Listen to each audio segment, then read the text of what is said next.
A verdade é que ninguém se prepara de verdade para o dia em que a vida se resume a uma única e terrível pergunta: o que estou disposto a sacrificar para viver mais um dia? A maioria de nós vive em uma bolha de conforto, acreditando que a moralidade é uma armadura impenetrável. Mas o fogo derrete até o aço mais forte. Meu nome é Kaelen. Não sou um herói, e certamente não sou um monstro.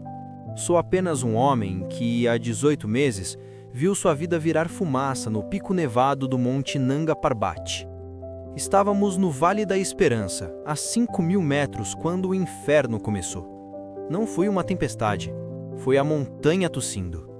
Uma avalanche branca e ensurdecedora, a fúria da natureza condensada em milhões de toneladas de gelo e neve. Éramos três. Eu, o guia experiente Thorvin, um montanhista norueguês com o silêncio da neve nos olhos, e Lyra, a jovem geóloga que falava com as pedras. Éramos uma equipe, uma corda, 3 corações batendo no frio do vazio.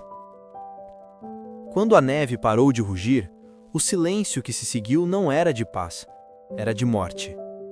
Estávamos presos em uma caverna de gelo, nosso refúgio de emergência, agora nossa tumba improvisada.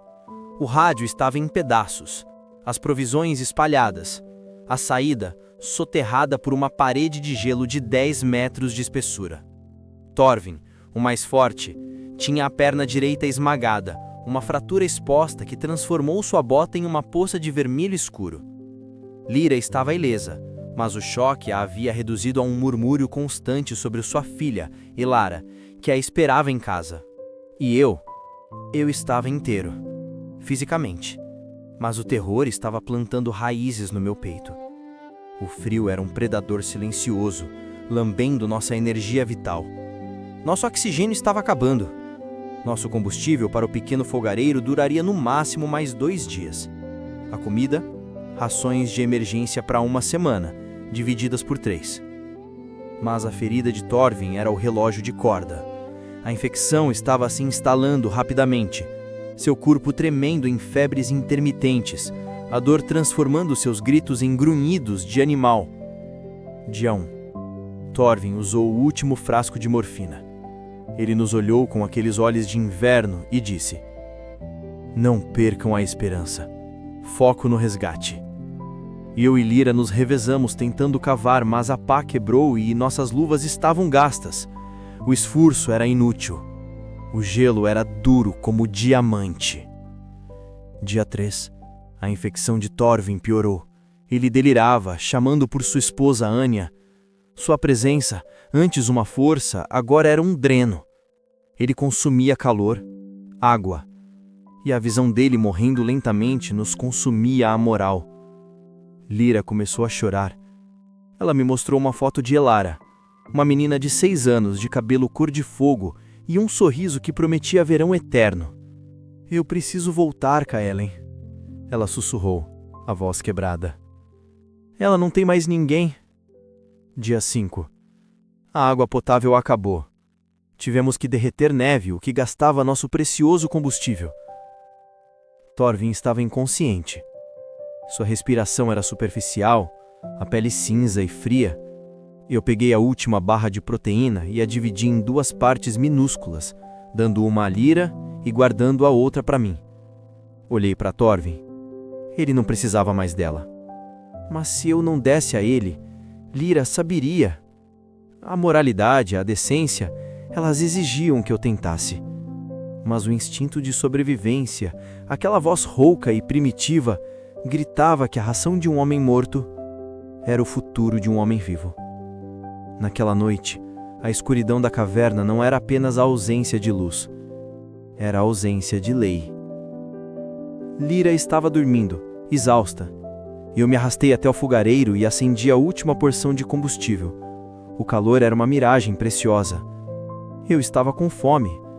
A fome era um fogo queimando meu estômago, mas o medo era um gelo queimando meu cérebro. Thorvin não acordaria. Ele já estava no limiar. O médico em mim sabia que ele tinha horas, talvez menos, de vida. O homem em mim sentia pena e horror. E o sobrevivente em mim via uma oportunidade. Eu peguei a barra de proteína que guardei e a comi, lentamente. Cada pedaço, uma vitória sombria. Quando terminei, a culpa me atingiu com a força de um soco. Mas junto com a culpa, veio a força. Uma explosão de energia que me permitiu cavar um pouco mais, bater no gelo com a ponta da picareta quebrada. Progresso. Mínimo, mas progresso. Dia 7. Thorvin morreu na manhã do 7º dia. Não houve drama, apenas um último suspiro fraco.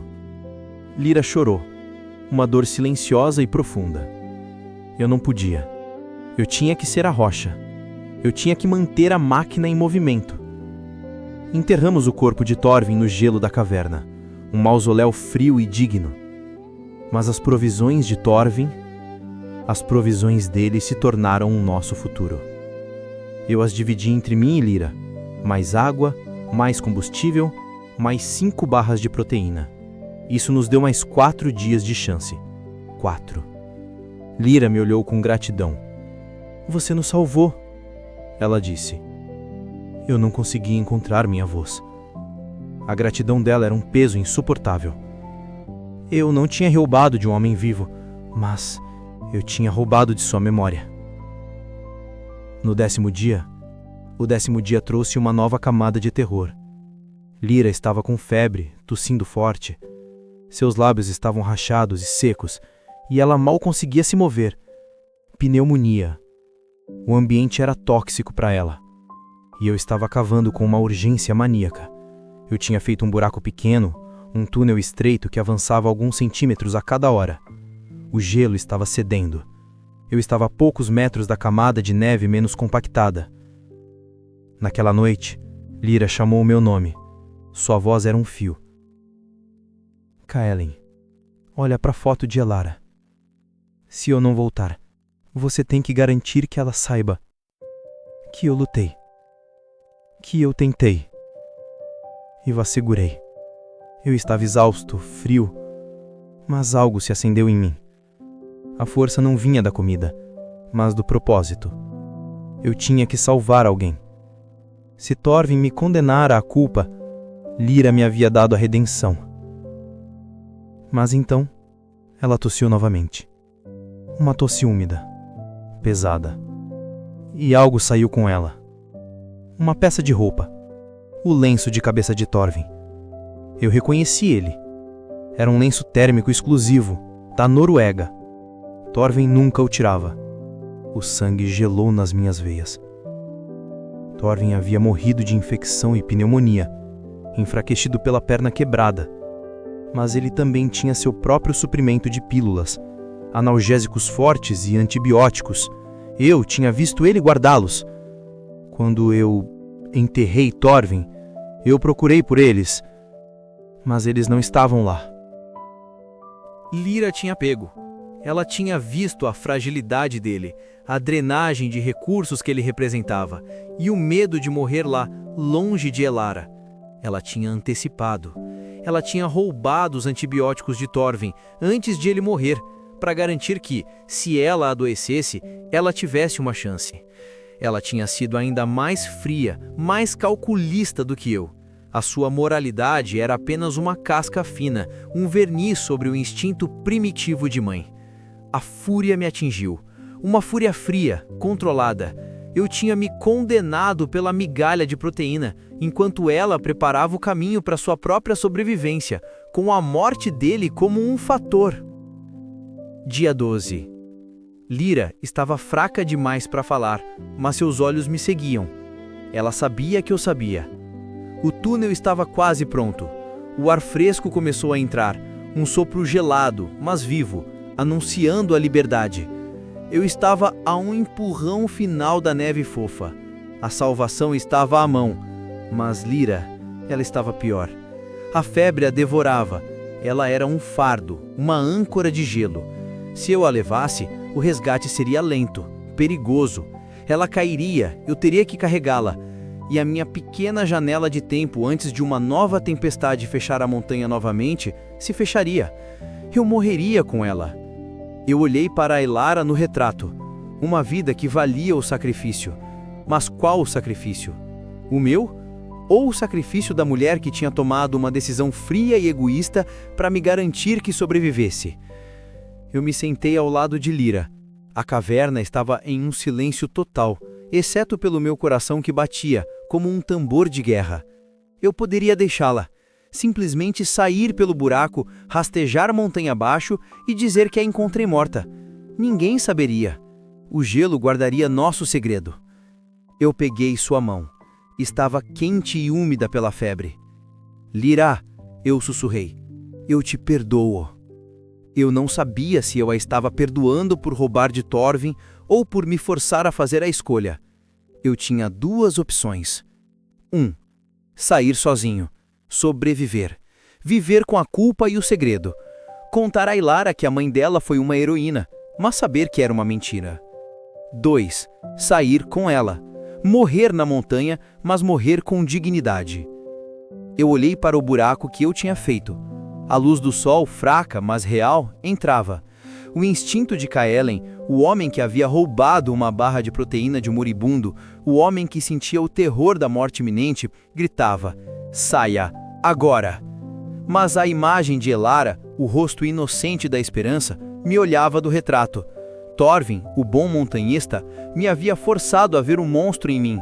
Lyra, a mãe, me forçava a ver o homem. Eu me arrastei até o túnel, senti a neve fofa, a promessa da liberdade. Eu estava pronto para sair. Eu inspirei fundo. E então, eu ouvi o murmúrio. Lyra, em seu delírio, não estava falando com Elara, ela estava falando com Anya, a viúva de Thorvin. Eu sinto muito, Anya. Eu sinto muito. Eu não poderia deixá-lo. Eu não consegui. Eu não consegui dar o tiro. O queixo de Kaelen caiu. Ela não roubou os medicamentos. Ela roubou a arma de Thorvin. Thorvin, no auge da sua dor e febre, sabendo que estava condenado e drenando os recursos, tinha pedido a Lyra para ter uma morte piedosa. Ele tinha planejado o próprio fim, para que eles tivessem uma chance. E ela não conseguiu fazê-lo. Ele o tinha deixado morrer lentamente, não por crueldade ou cálculo, mas por uma falha no último momento. Por uma falha na sua humanidade. Ela não tinha sido forte o suficiente para ser a executora de um ato de misericórdia. Eu me virei. Toda a minha teoria de sua frieza ruiu. Ela não era um monstro. Era uma mulher que falhou em um momento de extrema crueldade exigido para a sobrevivência. E ela estava morrendo de culpa tanto quanto de pneumonia. Eu me arrastei até ela. Lyra, acorde! Eu disse, chacoalhando-a gentilmente. Ela abriu os olhos, vidrados. Eu vou te tirar daqui, eu prometi. Eu peguei o casaco de Thorvin, amarrei Lyra nas minhas costas, o corpo fraco dela preso ao meu. O túnel era estreito, tive que rastejar, arrastando o peso de nós dois, o peso de nossas escolhas e o peso de Thorvin. No último empurrão, no gelo fofo, o meu ombro ficou preso. O casaco de Thorvin se rasgou. Eu estava preso, com Lyra pesando nas minhas costas.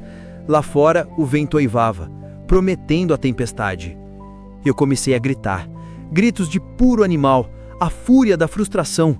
Eu estava tão perto, a centímetros da salvação, e a escolha de fazer a coisa certa ia me matar.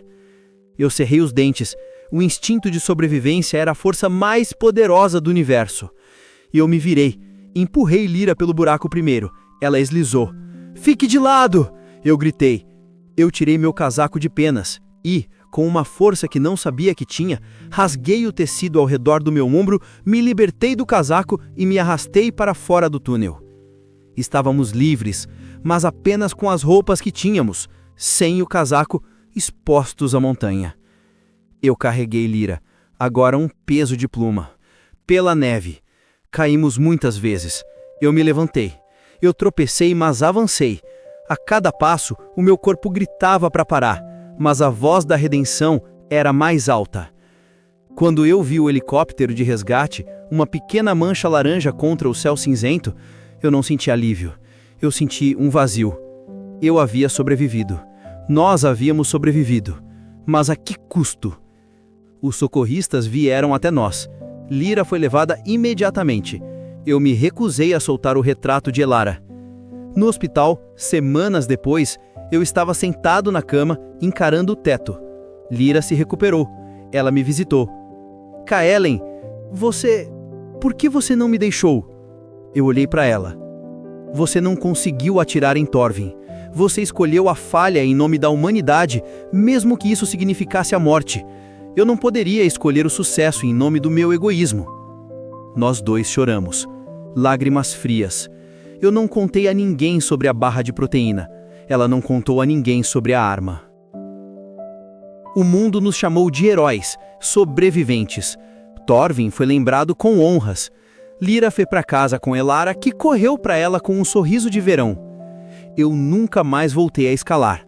Tornei-me um médico em uma clínica rural, cuidando de pessoas que não precisavam escolher entre vida e morte, mas sim entre viver e viver melhor.